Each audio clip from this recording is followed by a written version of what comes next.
Hello everyone, today is 9th of October. Now it's about 9 o'clock in the morning Moscow time. I'm Levan Gudadze and this is my first update for the day in which I will share all the main news that are making headlines in Russian media outlets and Russian language pages on different internet platforms. Later on today I will publish second news update with additional main news that will be reported by Russian media on my Patreon page. If you are interested in more news from Russia, you're more than welcome to join our tiny community on Patreon. Link is under this video in description box and in the pinned comment. That's been said. I will also note that I'm publishing second updates and additional extra content on Boosty page also. So if you don't like Patreon for whatever reason, you can subscribe on my Boosty page and support that way. You will gain access to all their extra content anyways.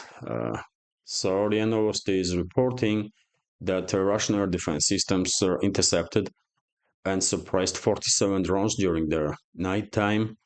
And to be more precise, 24 drones were suppressed and intercepted over the Bryansk region, 5 drones over the territory of Belgorod region, also 2 drones over the Kursk and Rostov regions, 1 drone over the Krasnodar region, and 13 drones over the aquatory of the Azov Sea. No reports at this point about any casualties on the ground as a result of this attempted strike deep inside the Russian territory by Kyiv regime, or about any more or less significant damage. If any update on that, of course, I will share additional information on my Telegram during the day and in the next updates.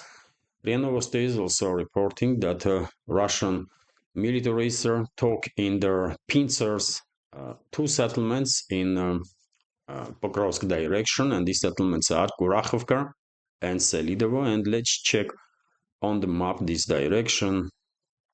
So Kurakhovka is this settlement here. And as you can see, dear friends, Russian troops are basically creating artillery pocket around Zaryana, Kurakhovka, and Alexandropol settlements.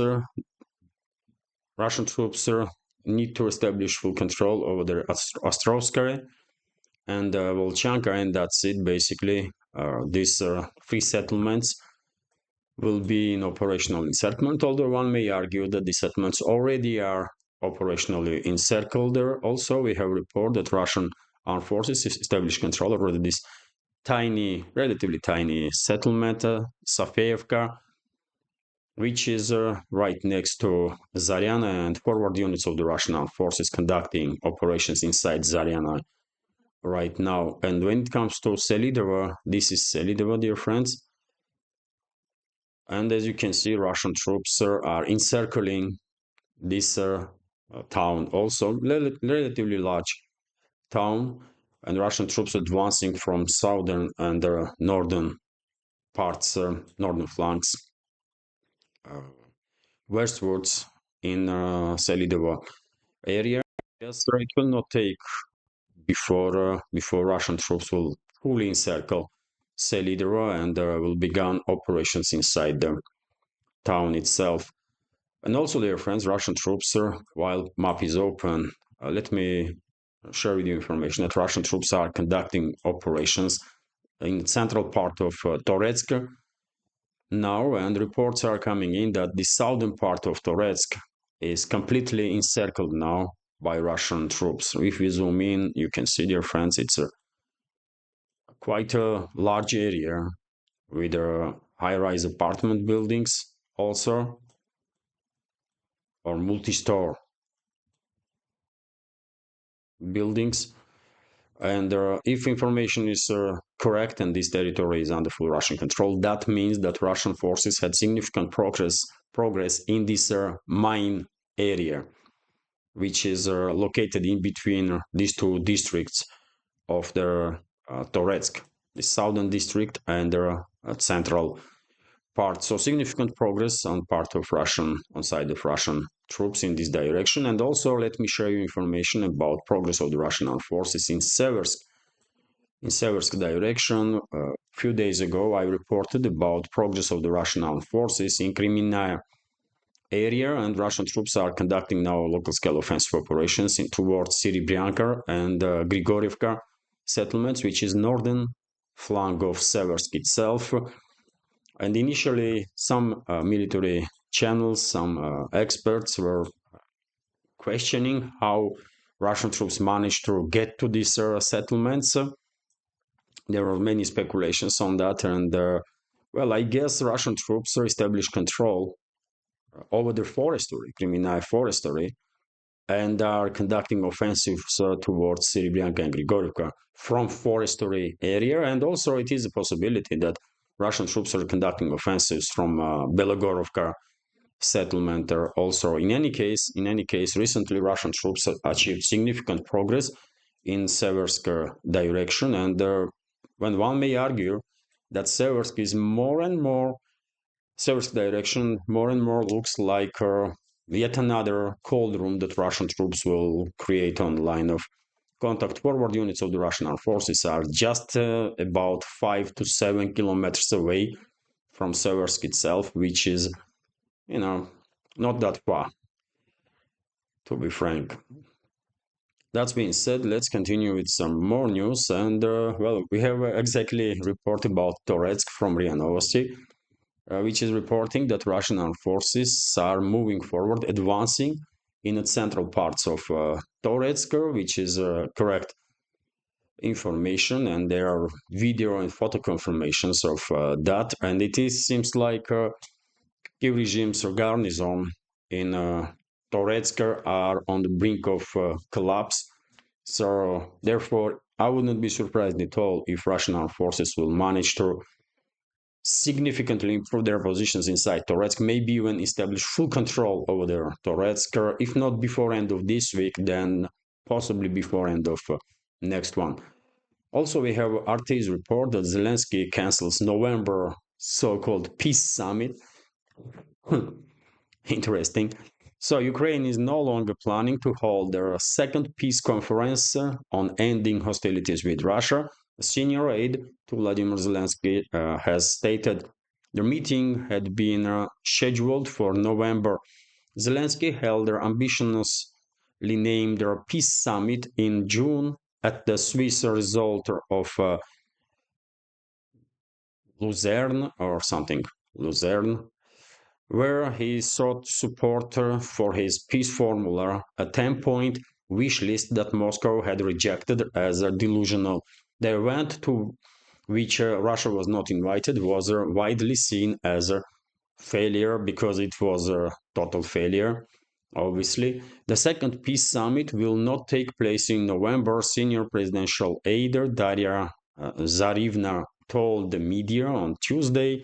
According to Zarivna, work is continuing on preparations for such a meeting with a thematic conference dedicated to each point so that everything will be ready for an eventual conference.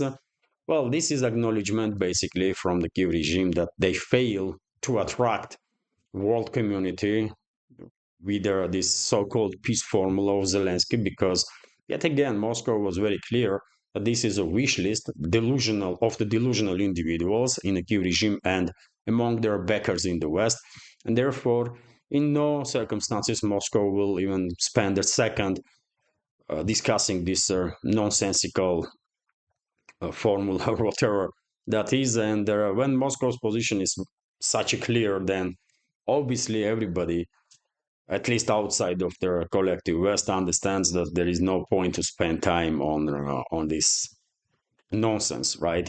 So therefore, not surprising that the Kyiv regime is willing to attract participants to this so-called conference.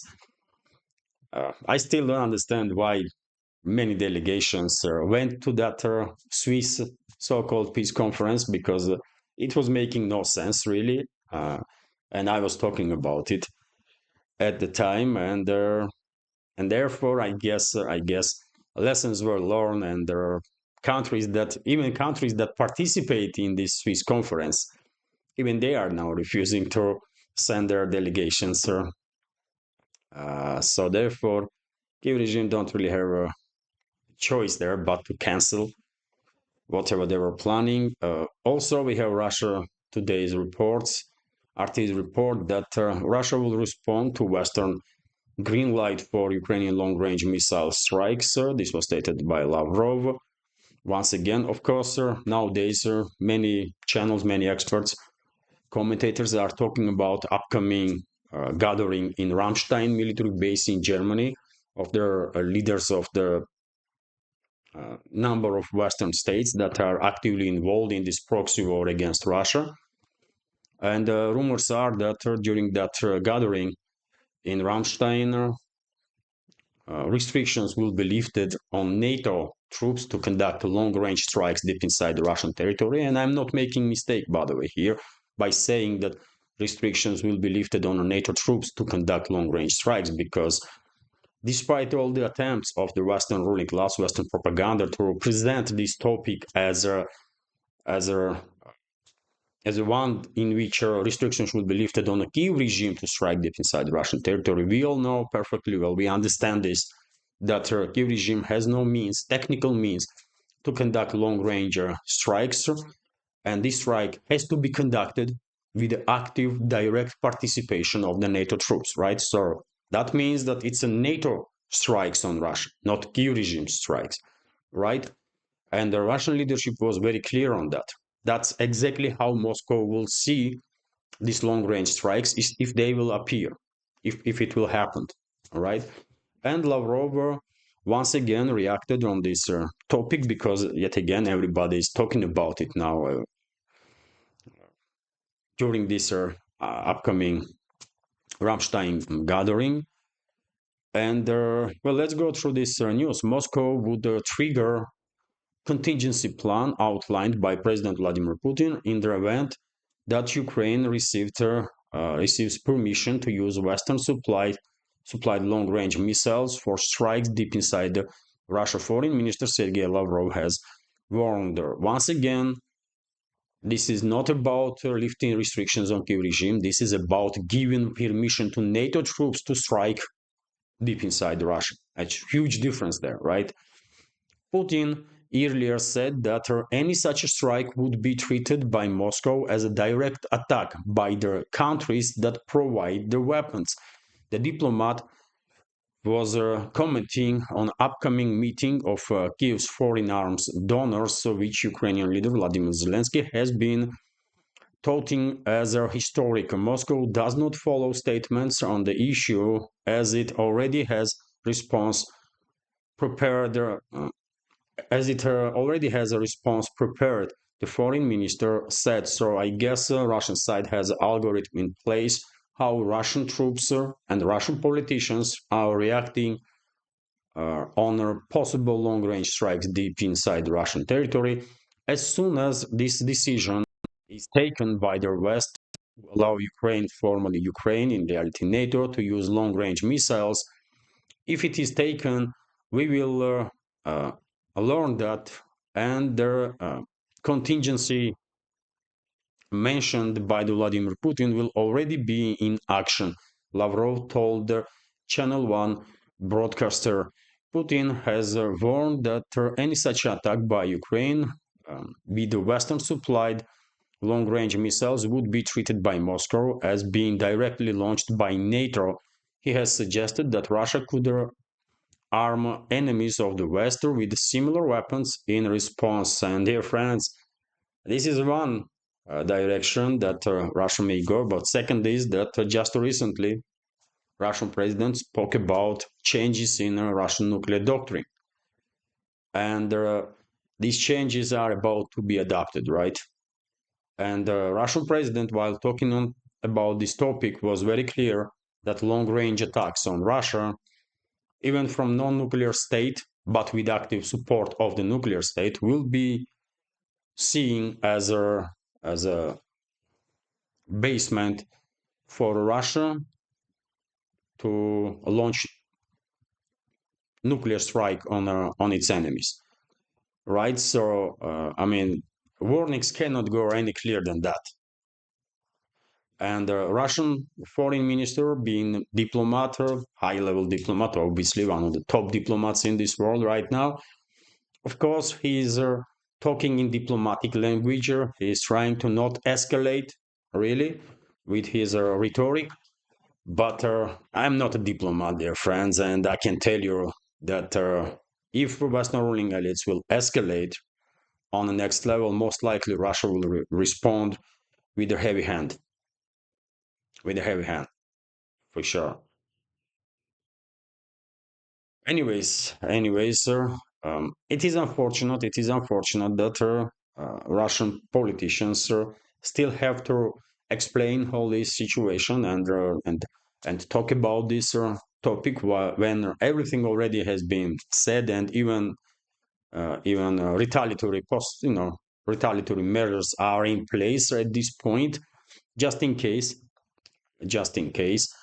But I guess these warnings that Moscow is issuing time after time are meant to, once again, attempt to get through this, I don't know, brainwashed elites in the West,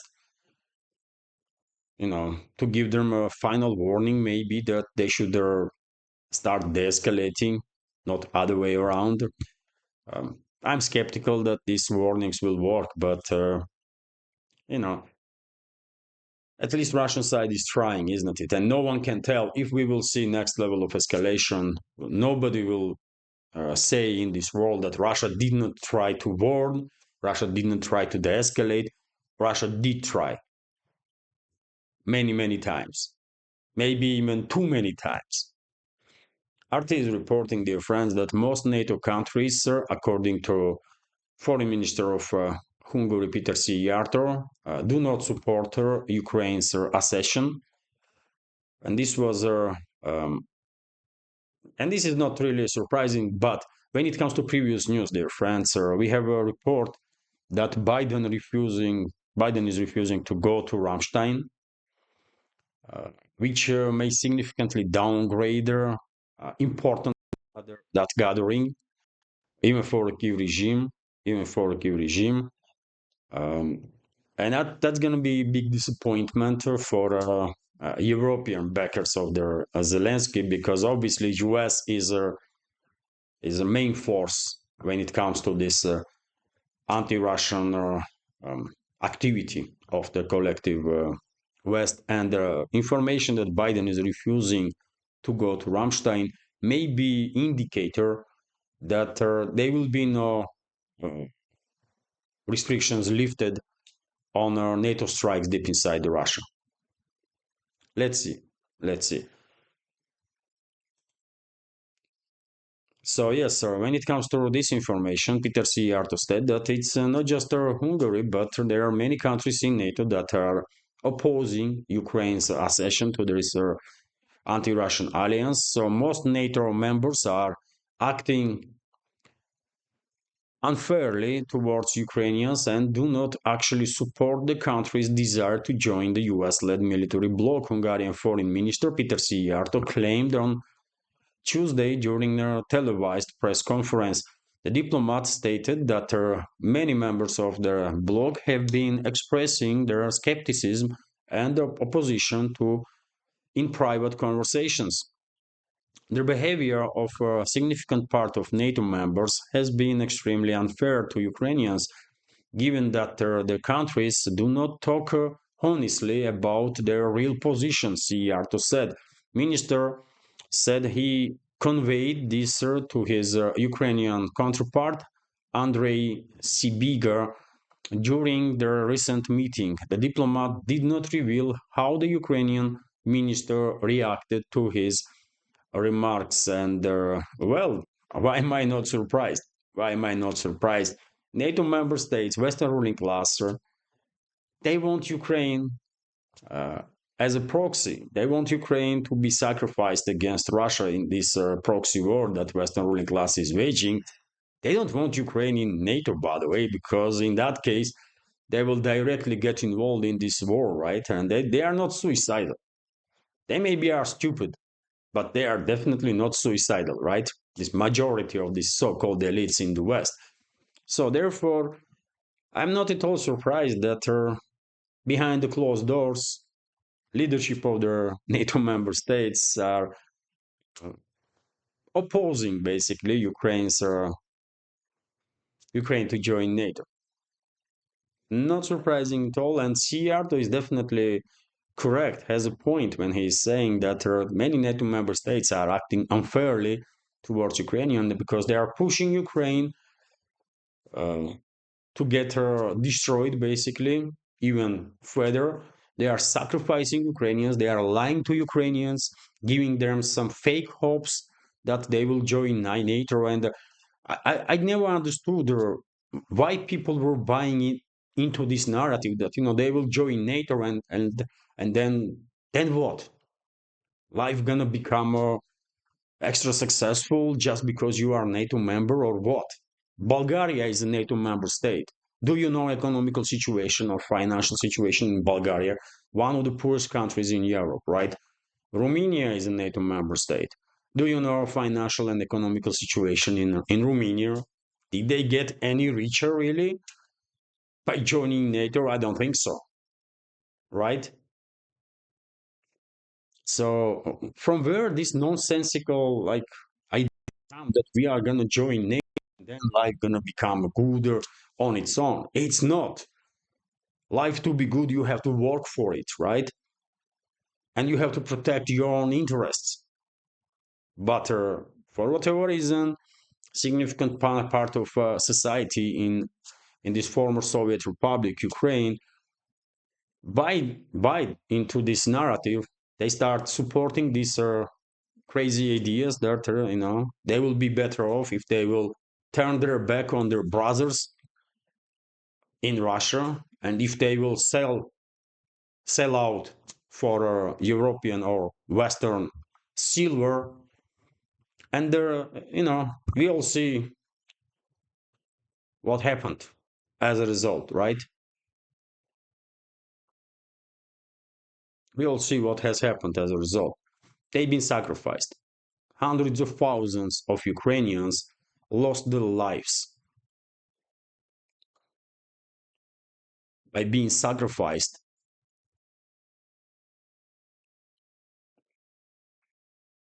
for geopolitical agenda of the West. Oh, Blin. I don't understand how in this time, by the way, when so much information is available, just read it for God's sake. When I was young, to learn something, I have to go in the library, right? And I was a member of the libraries in Tbilisi, Georgian capital, almost in every single library. Definitely best ones, right? Because I wanted to learn something. And there was no internet at the time. There was nothing like that. You had to read, right? And now almost everything is on internet. Read for God's sake, learn something so that you will be a bit more educated and would not be manipulated this easily. But for whatever reason, Ukrainian society chose not to do so.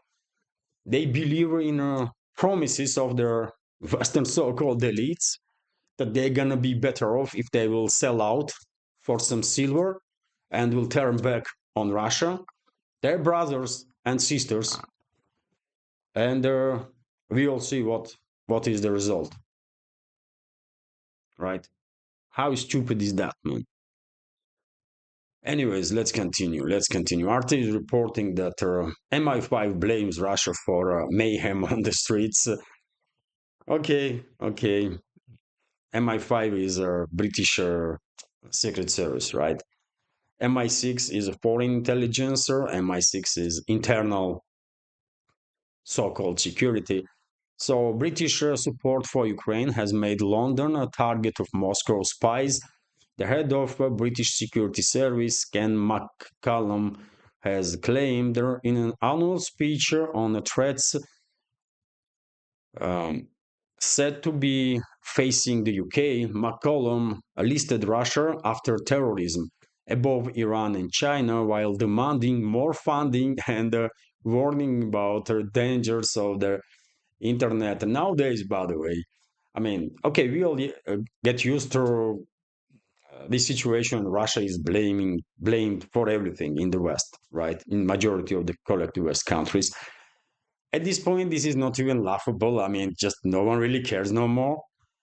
Whatever happens somewhere, it's a Russia's fault. Or some accident in a factory, it's a Russian fault. Some accident on a highway somewhere, it's a Russia's fault. Or some plane is derailed, it's a Russia's fault. There is a wildfires, it's a Russia's fault. Or too much rain, by the way, it's a Russia's fault. Or sun is too active, it's a Russia's fault also, obviously. I mean, how else, right?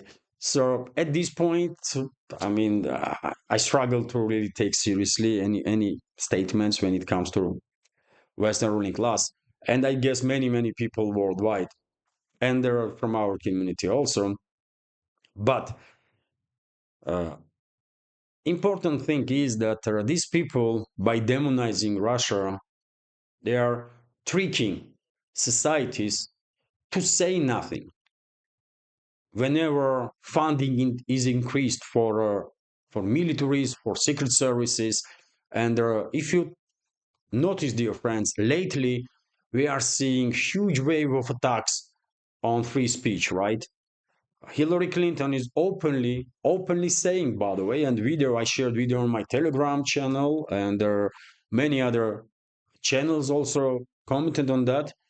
Hillary Clinton was openly saying that if they did not impose full control over their social platforms, they will lose total control. She said it openly, directly, that they will lose total control. She didn't specify who are they, you know, who are they that are about to lose total control. But admission itself is quite interesting, isn't it? That right now they have a full control over the narratives, over the public opinion, and they're afraid to lose it, right? And that's why uh, John Kerry, Hillary Clinton, now this person, head of MI6, and many others are attacking free speech, attacking platforms, social platforms on internet, and internet itself, right? Because they are losing total control over the narratives, and more people are questioning activities of their own elites in the West. More and more people are looking for alternative views, alternative opinions, alternative sources of the information on internet. And I guess people are shocked, especially when they start listen to other sources of the news first time. Probably they are shocked because they had a very different view of the world, right? If they were only receiving information from BBC or CNN or you name it, any propaganda outlet in the West. And then when they start listening to independent alternative media, well, probably first reaction is shock. Wow, is really happening? And the Western ruling class understands this, and that's why this huge wave is incoming now against all of us, dear friends, against the free speech, against our independent media outlets on internet, against the internet itself. And if they will manage to achieve their goals, they will shut down all of us. They will make sure that we would not be able to exchange opinions no more. And that's why this person, Ken McCollum, mentioned also dangers of the internet. They are coming up with some formalizations, some sentences, to trigger people once again. It's dangers from internet, and this and that. And unfortunately, many people are buying into this nonsense, and more money, obviously, they always more money. Let's continue. And EU, by the way, EU is on the same page when it comes to this crazy activity. And we have this report from Martin that EU targets Russia over destabilizing actions. Of course, I mean, if anything goes wrong in Europe, whose fault is that? Not the fault of Brussels bureaucracy, not the fault of EU member states, politicians, or leadership. No, it's always Russia's fault, obviously. I mean, how else? Russia's fault or aliens' fault? The European Council has established a new framework for restricting against Russia to address what it claims are countries' destabilizing actions abroad and a variety of hybrid threats. Moscow has repeatedly described Western sanctions as illegal and accused the EU and its allies of employing hybrid warfare against it. The new framework will enable Brussels to target individuals and their entities allegedly engaged in actions on behalf of the Russian government, the European Council said in a statement on Tuesday. It aims to tackle their hybrid threats supposedly posed by Moscow, such as undermining the EU electoral processes and their disinformation.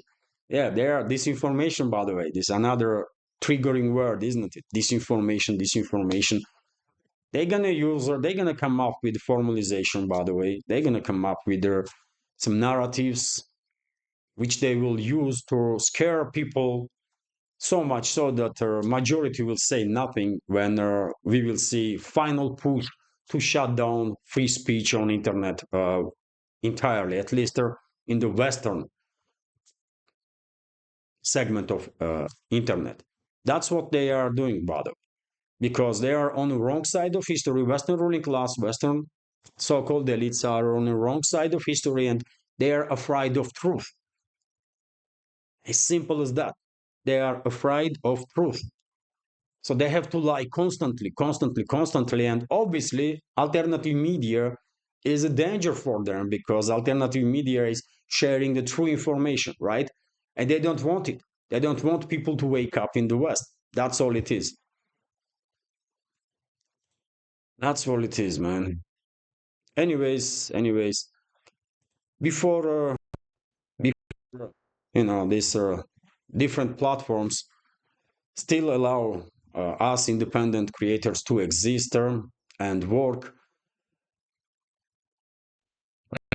Notice that my project, dear friends, this small tiny project with channels on YouTube, Rumble, Telegram, Patreon, Boosty is completely subscriber funded, and I will be immensely grateful if you will also consider to join their Patreons and support my work. If you find my work interesting and useful and my channels, you can support with their donations through PayPal platform or through Boosty platform. And also you can subscribe, obviously, if you can support in the long terms. Look, you can subscribe to my Patreon page and also page on Boosty, where I have plenty of extra content, including second updates and some non-political videos just about life in Russia. For example, lately I started making this behind the scenes videos. So every weekend I'm publishing behind the scenes videos for whole week. And I'm filming every day. I filmed yesterday some episodes, day before, and I hope our communities on Patreon and Booster will find it interesting because it's something different. It's a bit informative, but also entertaining. You can observe how life goes for a ordinary Russian citizen, so citizen journalist. So I hope you'll find it interesting, and I have plans for more and more additional content or timing. By the way, it's all about timing. Hopefully, I will manage to work on additional projects that I have in mind. RIA Novosti, and all the links, dear friends. Yes, all the links to PayPal, Boosty, also crypto wallet. If you are good with crypto, Patreon and Boosty are under this video in the description box and in the pinned comment. And many thanks to all the members of our community who supported and continues to support my work. Truly appreciated. Truly grateful for this unique opportunity to work in this field of news and political commentary. It's like a dream come true, dear friends. So I am extremely, extremely grateful for that. Thank you. And let's continue, dear friends. RIA Novosti is reporting that, Israel liquidated or eliminated two potential two potential candidates who would replace former head of Hezbollah. Let's translate this news bit. So the Israeli military also killed his successors after the elimination of the general secretary of the Lebanese Hezbollah movement, Hassan Nasrallah. Prime Minister Benjamin Netanyahu has stated, "We have damaged Hezbollah's capabilities, or we have destroyed thousands of terrorists, including Nasrallah himself, Nasrallah's successors, and Nasrallah's successors." The prime minister said. So I guess Israeli secret services and armed forces are on the hunt of leadership of Hezbollah, and they are targeting just about everybody who might become next leader of this organization, Hezbollah. And when it comes to Middle East, we have this report also from TASS news agency that according to Hezbollah statements, they managed to neutralize 35 Israeli soldiers as a result of the clashes between the Hezbollah fighters and Israeli fighters in southern Lebanon. And there are about 200 Israeli soldiers were wounded as a result of these clashes. Of course, we should take any information with pinch of salt whenever news is coming from conflict zone. So therefore, also we have this report from Vzglyad newspaper that Iran is promising a retaliation or strict answers to all the countries who supported Israel to intercept Iranian missiles during the recent strikes. And when I read this news, dear friends, I was thinking about Jordan. Jordanese leadership claimed, if I remember correctly, that they helped Israel to intercept at least some of the missiles. Well, one should keep in mind that there are huge Palestinian diaspora in Jordan, and Jordanians not really happy with their royal family. That is basically not natural to Jordan. This royal family, this institution was created by UK, right, and installed into Jordan. Well, when I was reading this news, I was thinking maybe Iran had enough of Jordanese leadership, and Jordanese leadership is hostile policies towards Iran, and maybe we are about to witness some disturbances in Jordan. First of all, so we may see this royal family being overthrown, not necessarily today or tomorrow, but in relatively short time. And Iran may play its role in that, maybe. But that was my first thought when I was reading this news. Although, of course, these statements from Iran should be taken seriously by all the countries, regional countries and non-regional countries that were, that are actively operating on behalf of Israel, because Iran proved many times that it is well capable of conducting some extremely complex operations. RT is also reporting that India and Pakistan rule out bilateral talks at their Shanghai Cooperation Organization summit, which is really unfortunate. Both New Delhi and Islamabad have ruled out the possibility of holding bilateral discussions during their upcoming Shanghai Cooperation Organization summit, scheduled to be held in Pakistan next week. Minister of External Affairs of India, Subramaniam Jaishankar, legendary foreign minister, by the way, he is definitely up there on the level of Russian foreign minister Sergei Lavrov. These are heavyweights on the diplomatic field right now, isn't it? And Jaishankar is definitely well-respected politician and diplomat worldwide. So, Minister of External Affairs Subramaniam Jaishankar will lead the Indian delegation at the meeting marking the first visit of foreign minister from his country to Islamabad in 9 years. Pakistan had previously invited Indian Prime Minister Narendra Modi to attend. Jaishankar, however, clarified that the bilateral talks would not be held during his upcoming visit. I'm not going there to discuss India-Pakistan relations, he said at the event, answering a question about his purpose in attending. I am going there to be a good member of the Shanghai Cooperation Organization. Pakistani Foreign Ministry spokesperson Mumtaz Sahra Baloch, when asked about possible talks between the two rivals on the sidelines of their SCO summit, referred back to Jaishankar's remarks, terming them self-explanatory. So, well, it is unfortunate, dear friends. Obviously, it is unfortunate that this divided one nation, basically, because I believe Indians and Pakistanis, that it is one nation that is divided on religious lines, sectarian lines. It is unfortunate that these two countries are one nation with two countries are unable to resolve issues between each other for decades and decades and decades. Well, I really hope somehow in the future, New Delhi and Islamabad will find their strength in themselves to overcome all their political or non-political whatever obstacles they are facing, and will build their proper brotherly relationships as they should, because they are brothers, for God's sake. They are brothers, right? And this conflict is phantom, basically, of their British colonialism, right?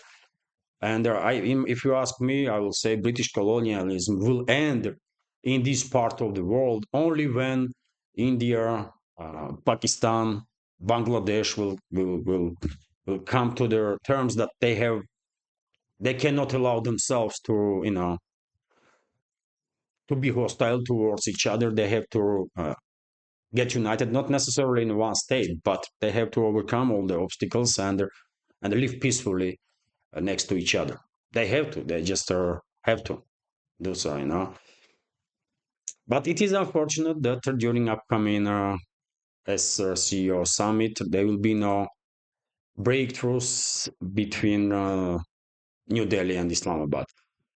TASS news agency is also reporting that State Department of US did not confirm information or rumors that were circulating on internet that Iran conducted nuclear testing.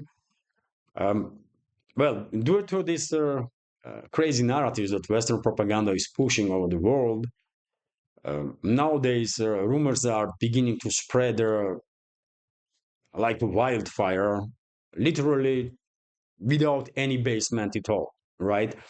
So there was an earthquake, by the way, in central Iran on 5th of October with 4.5 magnitude. And because of this earthquake, rumors start circulating that Iran tested the nuclear device, which is not true, obviously, which is not true. And the State Department had to react on these rumors and officially claimed that there was no nuclear testing in Iran. Iran does not have nuclear weapons, and Iran's leadership was very clear that they are not working on nuclear weapons. And I believe in this, because very first day that Iran will create a nuclear weapon, very first day, Saudi Arabia, Turkey, some other countries in the region will join this uh,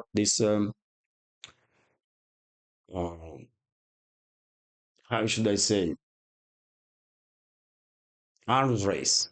They will join this arms race straight away, and they will also try as much as they can to acquire nuclear weapons. And will Iran be any safer in that case if many countries in the region have nuclear weapons?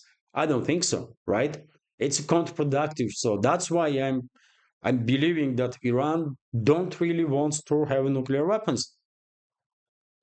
They don't need it. They have enough means in terms of military equipment to deal significant blow to any regional country, right? Without without any nukes. But still, by the way, this topic of Iran's nuclear bomb is being pushed by Israeli leadership, by US leadership so many times that now even earthquake, some event is being taken as some sort of nuclear testing. I mean, so that's a paranoia on whole next level, isn't it? It's crazy, man. Anyways, let's continue. TASS news agency. Although, dear friends, I'm not saying that Iran will never have nuclear weapons, because if constant escalation continues, at some point, who knows, maybe Iran's government will say, you know what, we understand that if we acquire nuclear weapons, it will create this arms race in the region, and other countries will do the same. But to protect ourselves right now, we just need nukes we just need nukes. And in that case, yes, they may create nuclear bombs. They have scientists, they have technologies to do so. So it is possibility, but I don't think Iranian leadership really wants to become nuclear to acquire nuclear weapons. It will be forceful measure if they will do so. Anyways, so let's continue. TASS news agency is reporting that Russia blocked Discord, and Turkey also, by the way. So Russia and Turkey blocked Discord messaging app. I'm not familiar with this platform, Discord, never used it. I don't know what it does, how it works, but I'm against blocking platforms anyways, because any platform that can be used for by public to exchange opinions, to have a communication, is good and should not be blocked.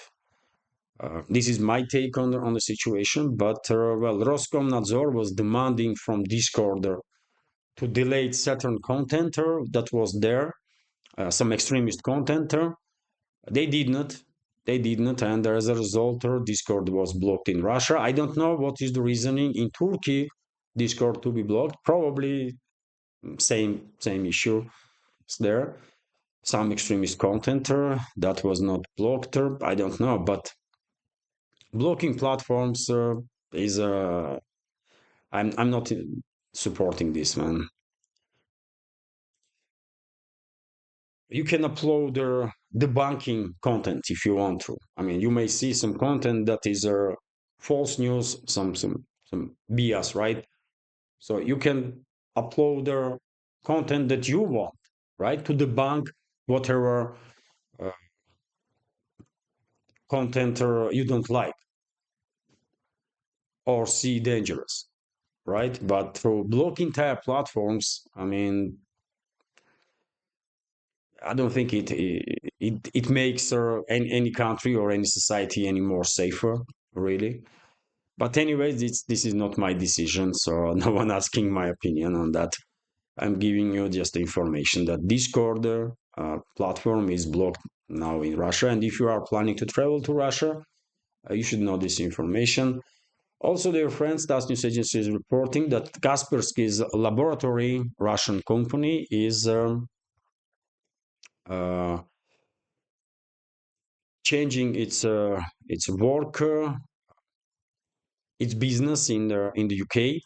I was a bit surprised to see this news because I did not know that Kaspersky was still operating in the US, in the UK. I believe in US Kaspersky is blocked. So let's go through this news. Maybe information will be interesting for our friends from UK.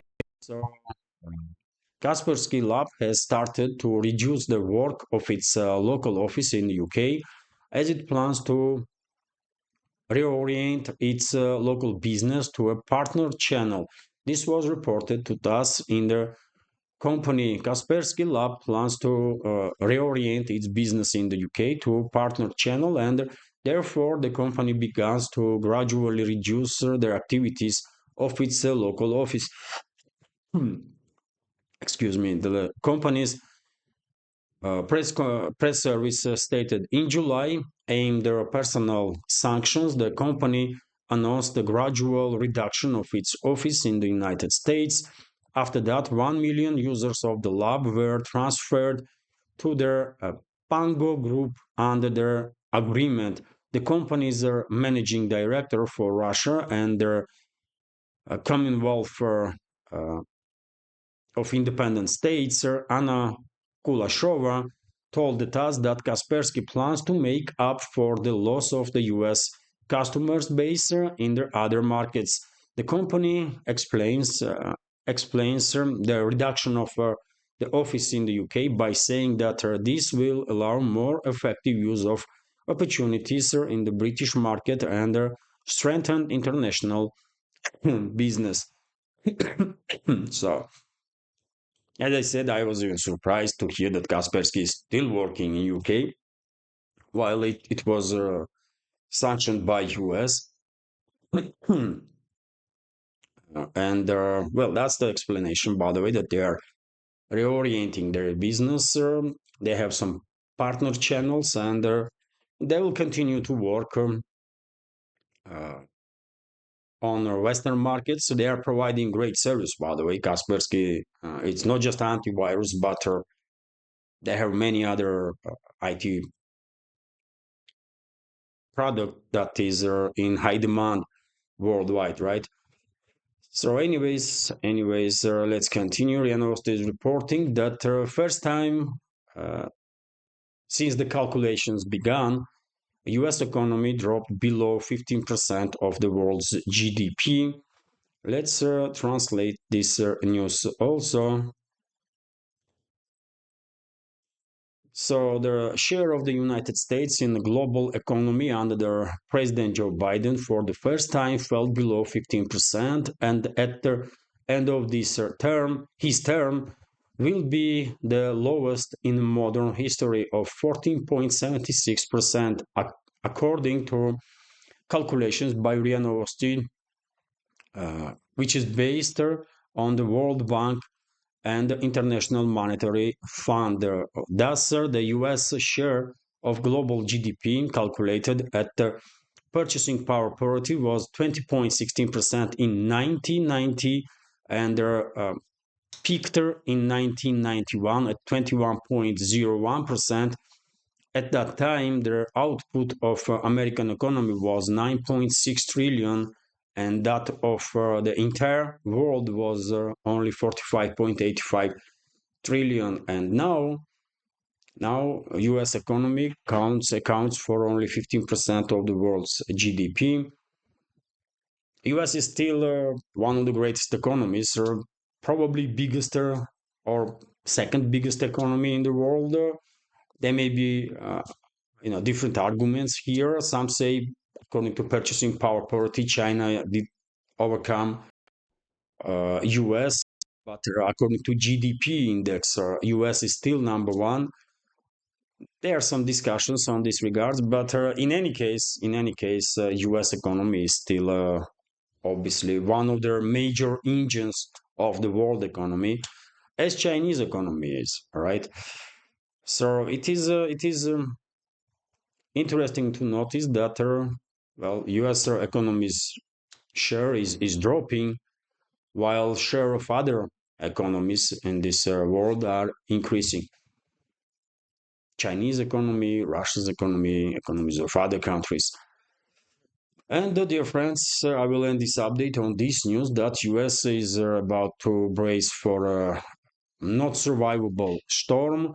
Over a million people in Florida have been told to evacuate ahead of Hurricane Milton, a Category 5 storm that is being touted as potentially the worst storm in over a century. Milton has caught meteorologists by surprise, strengthening from a tropical storm to a Category 5 hurricane in just 2 days. It is expected to make landfall near Tampa late on Wednesday.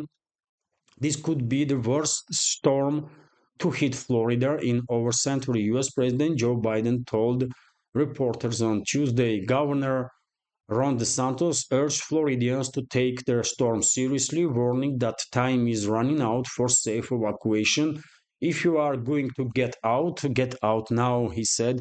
Almost every place in the west coast of Florida could get a major storm surge. And dear friends, before I start recording this update, I shared video on Telegram channel, short video which demonstrates how devastating flooding can be as a result of this storm. And if by chance members of our community from Florida are watching now and are thinking to, don't evacuate, please evacuate. Don't risk it. This storm is going to be something extraordinary. So therefore, at least, just don't risk it, man. Evacuate, get away from coastline as fast as you can. It's I mean, something is happening. By the way, weather is going crazy. And just recently there was another storm that devastated several states in US, and now this one. So yet again, if by chance there are members of our community from Florida and are watching this update, please take all the warnings that you are receiving from your authorities there and evacuate. Don't risk it. So yes, this is it. This is it, dear friends, for today's update. For today's first update. Relatively longer video, but hopefully you will find it interesting, informative, entertaining. And if so, please click that like button and leave some commentary just about anything. Yesterday, YouTube's algorithm destroyed my videos, but at least the day before yesterday, and we managed to deal with the algorithm, and maybe we will manage to do so again today with your help. So please click that like button, leave some commentary about any topic, and if you can, please share information about my channels with your friends in real life or on internet, on any of the platforms that you are actively using. And finally, if you like my work, if you like my channels, if you want to support, you can do it excuse me, with donation or by subscribing to my Patreon page. All the links are on this video in the description box and in the pinned comment. This is it for now. Have a great day and take care.